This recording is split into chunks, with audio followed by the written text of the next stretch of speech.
Olá noturnos, sejam bem-vindos a mais um relato curto de hoje.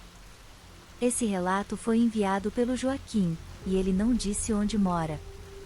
E o relato se inicia assim. Boa noite noturnos e Yara, vocês não vão acreditar na história que eu vou contar. Foi numa festa junina lá no interior, uma dessas bem tradicionais, com fogueira, quadrilha e tudo mais. Aconteceu uns anos atrás, mas ainda lembro como se fosse ontem. Vou contar do começo, porque vocês precisam entender direitinho como foi. Era um sábado à noite, e a cidade toda tava empolvorosa. Festa junina na roça é o evento do ano, né? Todo mundo se prepara meses antes, as comadres fazem os quitutes, os compadres ajeitam a fogueira, e a criançada já vai ensaiando a quadrilha. Eu, que não sou besta nem nada, era de olho na Maria, a menina mais bonita da cidade. E aquele era o dia perfeito para eu chamar ela para dançar. Cheguei lá na festa, já tava bombando. As bandeirinhas coloridas tremulando no vento, o som da sanfona ecoando, e o cheiro de milho assado, pamonha e quentão no ar. Cumprimentei a turma toda, o Zé, o Antônio, a Rosa, e até o seu João, que tava de vigia na entrada. Todo mundo animado, mas eu tinha um negócio estranho no ar, um pressentimento, sabe? Mas pensei, deve ser ansiedade por causa da Maria. Pois bem, a noite foi passando e tudo correndo bem. Tinha até bingo e correio elegante.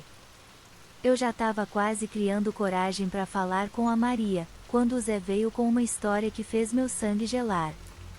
Rapaz, você já ouviu falar da noiva morta que aparece nessas festas juninas? Ri na cara dele, deixa de ser besta, Zé.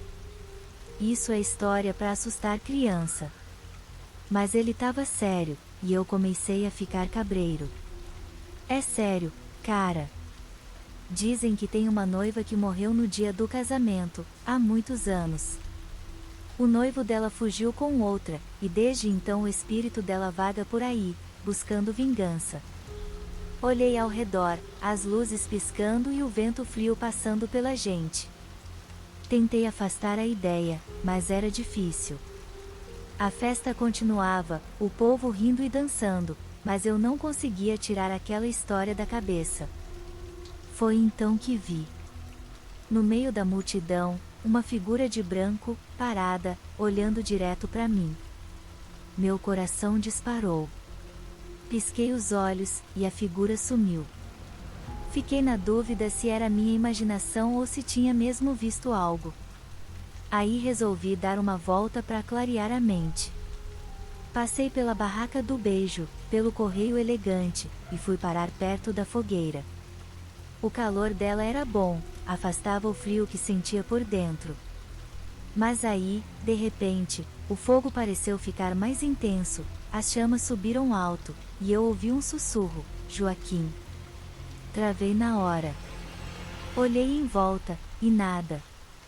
Só eu ali, sozinho, e o fogo. Me afastei rápido, o coração na boca. Quando voltei para perto da turma, o Zé notou que eu tava pálido. Que foi, cara? Cê tá branco igual papel. Deve ser o quentão, desconversei, mas ele não comprou. A Rosa, que sempre foi mais ligada nessas coisas de espírito, olhou para mim e falou: cê viu a noiva, né? Eu sabia que essa história era verdade. O Antônio, que sempre foi o corajoso do grupo, sugeriu: vamos investigar isso. Se tem mesmo um espírito aqui, a gente precisa descobrir o que ela quer. Eu não tava muito afim, mas também não queria parecer medroso. A gente pegou lanternas e foi explorar o lugar. Fomos andando pela festa, e o Zé começou a contar mais da história. Dizem que a noiva aparece todo ano, procurando o noivo que a abandonou. E se ela não encontrar, leva alguém no lugar. Essa parte eu não tinha ouvido antes, e o medo só aumentou. Chegamos perto do matagal, onde era mais escuro. Lá, no meio das árvores, vimos algo que parecia um altar velho, cheio de teias de aranha. O lugar tinha uma energia estranha, pesada. De repente, ouvimos um choro baixinho. Minha espinha gelou. Iluminamos com as lanternas e vimos a figura de branco de novo. Era uma mulher, vestida de noiva, com o véu cobrindo o rosto. Ela parecia flutuar. O Zé, que estava na frente, deu um passo para trás. É ela, a noiva morta. Ela levantou o véu e mostrou o rosto. Era pálido, quase transparente, com olhos fundos e tristes. Ela olhou direto para mim, e eu senti uma dor no peito, como se meu coração fosse parar. Tentei falar, mas a voz não saiu.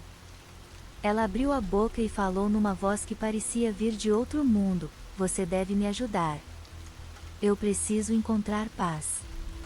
Perguntei como, e ela disse: "Encontre o homem que me traiu. Traga ele até mim." E então desapareceu no ar. Ficamos ali, parados, tentando entender o que tinha acabado de acontecer. A partir daí, a gente se juntou para descobrir quem era o noivo traidor. Voltamos para a cidade e começamos a perguntar para os mais velhos. Ninguém queria falar muito sobre o assunto, parecia que era tabu. Até que o seu Anselmo, o ancião da cidade, contou a história completa. Foi há muitos anos. A noiva se chamava Maria do Carmo, e o noivo, Joaquim. Eles iam se casar, mas na noite da festa, Joaquim fugiu com outra mulher, deixando Maria do Carmo sozinha no altar. Ela, desolada, se enforcou naquela mesma noite. Desde então, dizem que o espírito dela aparece na festa junina, procurando vingança. Meu nome também é Joaquim, mas sabia que não era o mesmo cara. A gente precisava encontrar esse tal de Joaquim traidor. Perguntamos por ele em todos os cantos, mas parecia que ele tinha sumido do mapa. Até que a gente descobriu que ele tinha ido morar numa cidade vizinha. Pegamos o carro do Antônio e fomos atrás dele. Chegamos na cidade, perguntamos por ele, e descobrimos que ele era um velho solitário, morando numa casinha afastada. Quando chegamos lá, ele ficou pálido ao ouvir a história. "Eu sabia que isso ia me alcançar um dia", ele disse. Levamos ele de volta para nossa cidade, para a festa junina. A ideia era que ele pedisse perdão ao espírito de Maria do Carmo. Quando chegamos lá, a noiva apareceu de novo, mais triste do que nunca. Joaquim se ajoelhou e pediu perdão, lágrimas escorrendo pelo rosto. A noiva olhou para ele e, por um momento, parecia que tudo ia se resolver. Mas então, as luzes piscando de novo, o vento frio soprando mais forte. A noiva olhou para mim e disse: "Você deve pagar pelo que seu nome carrega." Senti um frio na espinha, e antes que eu pudesse reagir, desmaiei. Quando acordei, estava na maca, com o Zé e a Rosinha ao meu lado. "Cê desmaiou, cara. A gente pensou que cê tava morrendo."